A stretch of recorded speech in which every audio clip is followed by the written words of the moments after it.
Hello and welcome to Learn Plus. I'm Brenda Bailey Hughes, and I am delighted to be with you today. Wherever you are for this learning episode, please hit the chat up and let us know where you're coming from. We love seeing the global nature of these classes and where all of our learners are coming from. We're in December, the end of the year is near, and so we decided that for this particular Learn Plus, our focus would be a review of the year, taking a look at some of the highlights from this past year and pulling them all together in a few of the highlights from this past year on the Learn Plus show, in a way to look at how we can all awaken our truest potential in those everyday moments in our everyday lives. So that is where we are heading with our conversation today. It'll be short and sweet. You'll see 4 or 5 highlights, and it was so hard to choose. We've had so many amazing guests come on the show, but we did figure out how to narrow to just a few to keep this, to keep your time in mind, as we know there are lots of end of year things happening for many of you. So when we think about awakening our true potential, it made sense to me to start with the actual awakening. What happens at the beginning of our day? And how do we get our day started in a way that just opens us up for potential throughout the day?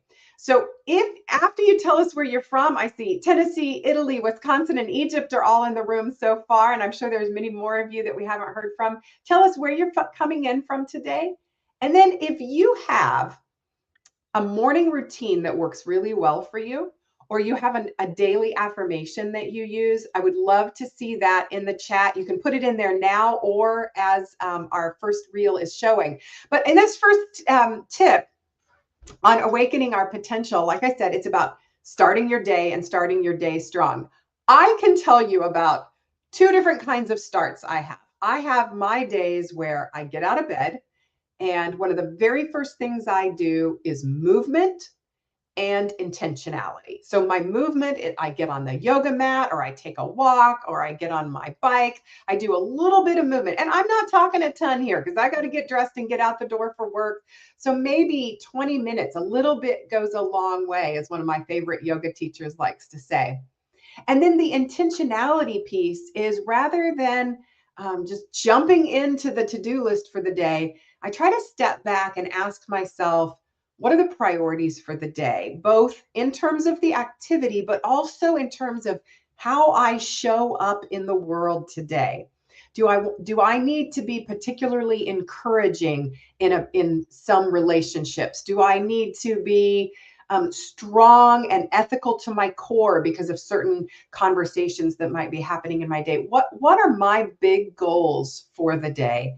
If I start with movement and intention, my days inevitably seem to be more productive and more satisfying to me. I see more of my potential coming out. Now, don't let me kid you. Not every day starts that way.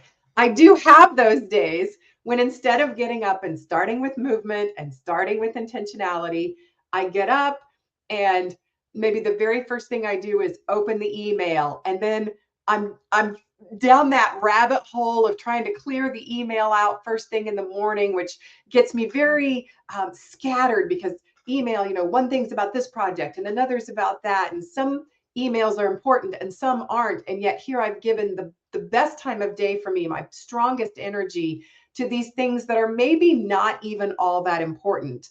And that reminded me of that Eisenhower matrix that a lot of you've probably seen. We've got a slide for this that we can show you. This was popularized by Stephen Covey and his 7 Habits of Highly Effective People. But it was that idea that some days, or some of our activities, are both really urgent and really important. The pressing problems, the deadline driven projects.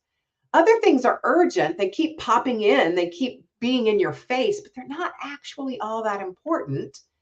And then we have those not urgent or important things. That's some of the email that I'm following, some calls, I'm not going to say that all pleasant activities aren't important, because certainly some of them are, but when it's time killing kinds of things that we sometimes engage in, that's not important, not urgent.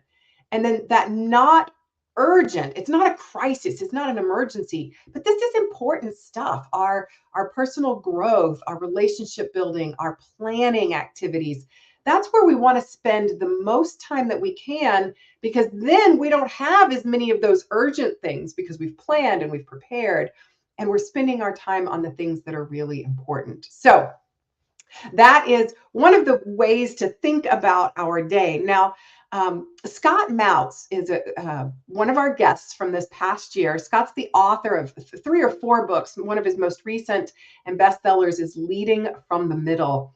And Scott, when he was with us, talked about a few things that we can do to start our day off really well. So again, if you're commenting, you're telling us where you're from and what your morning routine or your favorite affirmation, because Scott will introduce us to that idea, into the chat while we listen to Scott. To start the day with, remembering three things: goals, affirmations, and sparks that you can add. Wake up in the morning, remember, what are my micro goals for the day? What are my macro goals? The big thing, the 1 or 2 big things I'm trying to accomplish, what are the small steps I can take to get there? Just to organize your mind and to not get sucked into a world of emails that might just be thrown at you right from the get-go, right? Simple affirmations. They really, really work as long as they're specific. Waking up in the morning and saying, looking in the mirror and say, I can do anything, isn't helpful. It's not specific. It's not addressing any particular problem. When you wake up in the morning, if you've been kind of struggling with just having a bad attitude every once in a while, saying something like, life is 10% what happens to me and 90% how I react to it, that's a different affirmation. I use that one all the time. Very specific, going after a certain thing that's important to you. So I see Brendan and Jay have both given us some ideas of what their best morning routine looks like, that one that awakens the true potential. Brendan talks about cold shower and being grateful. Brendan, I just read a book called Dopamine Nation, and they talk about needing that balance of pain in our lives to make us more grateful for the rest of our lives, perhaps. And cold therapy was a lot of what they talked about in that book. So interesting that you bring that up. Sounds like you may have been doing some similar reading. And then Jay starts with his personal growth first thing in the morning. He's working on his Polish, English, and language skills using the Duolingo app, and then gets that walk inside the room. Both give you a lot of energy and a great way to start the day. So I love it. Thank you, Jay. Thank you, Brendan, for helping us understand what a great day looks like for you and how we can get it started. You may have noticed Scott also mentioned sparks along with his other 2 tips for us. Sparks is that idea of planning into your day moments when you're going to be intentional about positivity. So, with that idea that Brendan starts the day with gratitude, I try to remind myself that each time I have a cup of tea, I'm a big hot tea drinker. And as I put my tea bag into the cup of tea and I wait for it to steep before drinking it, that's my moment to go, hey, what's been happening today that I can be grateful for? And that gratitude practice then brings positivity into the entire day. So we're starting our day off great. We've got our routines. We've got the different ways that we shape our day for great potential, for unleashing or awakening our potential.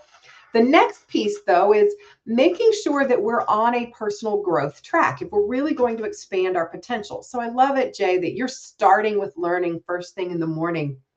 When we think about how can we improve ourselves, how can we reach our potential, how can we be on a learning path all the time, I think it's so important to remember to get feedback from others on areas where we are strong and where we have opportunities to grow. So certainly a lot of that reflection comes from internally. We need to be self-assessing our strengths and weaknesses. But that assessment is so much richer and more robust if we've also tapped people external to ourselves to ask them what they're seeing in us. One of the tools I love to use to give and to get feedback is the SBI, Situation, Behavior, Impact Feedback Model. And so if I'm asking for feedback, instead of just saying, hey, how do you think I did on that last speech, for example, or how did my last Learn Plus show go? I can get a little more specific about what was the situation, what were the behaviors I was interested in, and then asking what impact it had. So maybe for situation, you could say to a colleague, hey, in that email that I wrote yesterday, or in that report that we finished, or in the meeting that I led. So you're giving them the situation, then give them the behaviors. I would love your feedback on how and then be specific. Did the tone in the email come across the way I wanted it to? I'm curious about your impressions of how well I brought in diverse voices into the meeting that I was leading. So ask about specific behaviors that you're interested in, and then ask about the impact and what impact did that have on people. By using SBI to solicit feedback, we're more likely to get good feedback from people.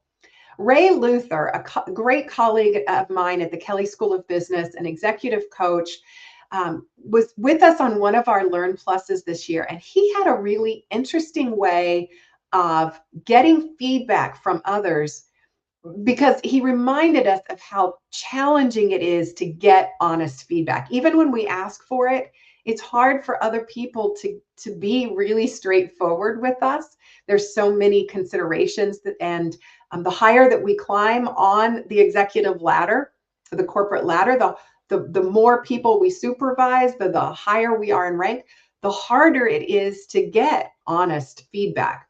So Ray teaches us this Marshall Goldsmith methodology for getting great feedback. It uses the feed forward path instead. And as you're listening, it would be great for you to be thinking about someone you might ask for feedback from, and using this tip that Ray gets us. How would you phrase it? And then we'll see what those answers look like in the chat. So here's Ray Luther on how to get great feedback. Here's where I really love Marshall Goldsmith's method of feed forward, and just reverse the question. If you're asking others for blind spots, instead of asking for feedback, how did I do in the meeting, Marshall flips it and says, hey, if I were to go do this thing again, what would you recommend for me in the future? Right? And really try to help the person understand that you're seeking that kind of critique. They won't necessarily give you the feedback, well, do this differently that you did in the last meeting, but they'll most likely use that feedback to build upon what they would tell you to do in the future. So if we're trying to make it more comfortable for others to give us feedback, ask them not how did I do, but how can I do it differently, or how can I do it in the future? We may get more honest feedback that way. So can you think of someone that you'd love to get some authentic feedback from about your interpersonal interactions, your analytical skills, your certain behavior in a certain setting? And if you used that feed forward methodology, what might your request sound like to this person that you're going to ask for feedback from? You can put that in the chat as you think of it. Oh, I see that we've had Tunisia is now in the room. Hi, Isla. I'm glad that you're here too. So as you're thinking about getting this feed forward, this means that we've got to have people that we can go ask for authentic feedback. And that means we need a great network. It's not just for feedback. Having a good network, a good realm of connections is critical to realizing our own potential and to our bigger successes in life, specifically professionally. So, for example, if recruiters are assessing the value or headhunters are looking at the value of an executive and they're trying to make a placement of an executive, many recruiters won't make a recommendation or won't place an executive until they know about the health of that person's network, because they know that the person's network is so important to their potential. An HBR article years ago wrote that 80% of jobs are never even listed. They're filled without being listed. So how do those jobs get filled? with people's networks. So for all sorts of reasons, it behooves us to develop strong, healthy, strategic networks. And by strategic, I mean, we're looking at both having people in our network that we can feed, that we offer services to, or advice or mentoring, but also filling in those gaps where we need some help and making sure that we're finding people that can help fill that out for us. I always like Seth Godin's definition of someone is in your network, not if they're just in your list of LinkedIn contacts or connections, but if you are coming in for a conference to the town that they live in, the city that they live in, and all the hotels are booked, you could call them and say, can I crash on your couch? That is the definition he uses of somebody that's really in your network, where there would be this exchange of favors because you know each other that well and you're that much in service to one another. So how do we strategically build that kind of a robust network? Ernest O'Boyle, another Kelley School of Business faculty member, came into the show and gave us a really interesting tip for building strategic networks. And then I said, okay, I get the importance. I understand that I need to pull the right people into my network. And I do get that sometimes networking events are where that networking happens, but I confessed to him that I hate networking events. And I never quite know what to do with myself or how to manage those situations. And he gave us this great tip. In a situation where I'm at a party where I know that there's people here that would fall into the category of strategic network partners, right? There are people at my level, there are people at other universities, or they're higher up at IU. Well, I'm going to go into that. And if I'm feeling particularly shy that night, I might go in with the 5-2-1 rule, which is I'm going into this party. I'm going to introduce myself to 5 people. 2 of them, I'm going to send in a LinkedIn request with a personalized message afterwards. 1 of them, I'm going to try to schedule a coffee with or a 20-minute Zoom call with. Yeah, 5-2-1. If I have that sort of structure, it's so much easier for me to walk into a networking event. Brendan says he also agrees that when we're thinking about network, it's not just what can I take. It's what value can I bring. I think part of the reason networking is difficult for some of us is that it has traditionally been framed as sort of this taking activity, and that just doesn't sit with our integrity. It doesn't feel right. It feels too selfish.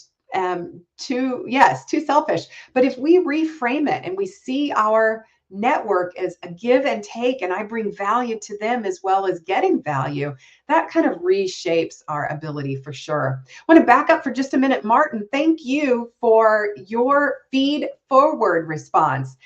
Martin must be a trainer because he said he's going to go ask someone, maybe a participant, maybe a co-trainer, in my next training session, how can I get better responses? So not this backwards look of, okay, why didn't we get great responses in this last one? People might be hesitant to speak to that, but how can I get better responses sort of opens up that makes the request a little easier for people to answer and keeps it framed in more concrete, actionable behaviors that you're going to hear from people. So the advice that you get will be better than a backwards looking piece of advice. So thank you for that, Martin. Great feed forward example for us. So we've woken up, we've started our day out strong. We're seeking good feedback. We're doing that within a broad, diverse, strategically built network where we add value and people add value for our endeavors. In that networking, in that feedback moment, we have got to be good listeners. You have the biggest network in the world. If you're not really tuning in and listening to the people in our network, we get no value. You can ask for all the feed forward kinds of feedback that you want. What good does it do us if we can't really listen to the response that we get? So I have an entire course on listening in the LinkedIn library. I encourage you to take a look at it if you haven't already seen it. I know some of you have. I see some familiar learners here today. I had the chance to work with Laura, and Laura Janusik a CEO of a consultancy firm called Listening for Change. So a consultant that focuses specifically on listening. And in our conversation, I mentioned that I think it's not enough to just be a good listener mentally, but that we have to communicate to others that we're good listeners. And so we spent some time talking about nonverbal ways to show that you're listening, putting away the distractions, not having your phone even visible to the person that's talking, leaning in, gesturing sort of reflectively with them, or mirroring the appropriate facial expressions to the emotion that's happening in the speaker, your conversational partner's piece. But Laura gave us this one other tip about how we can best demonstrate that we're listening in this listening chain that she explains. So here's Laura on listening. I like to use what I call the keyword, and the keyword means that I listen to what you had to say and I pick out a keyword or a key phrase and I use it in my first response back to you. So it's kind of like the link of a chain. It shows you that I was listening and I'm responding on topic, even though I may not have been looking at you. Interesting. Well, that is, I think, so important now that we are a more remote communicative culture, in that it's hard to make eye contact. You're never even exactly sure, is eye contact the camera? Is it the face? Is it over here?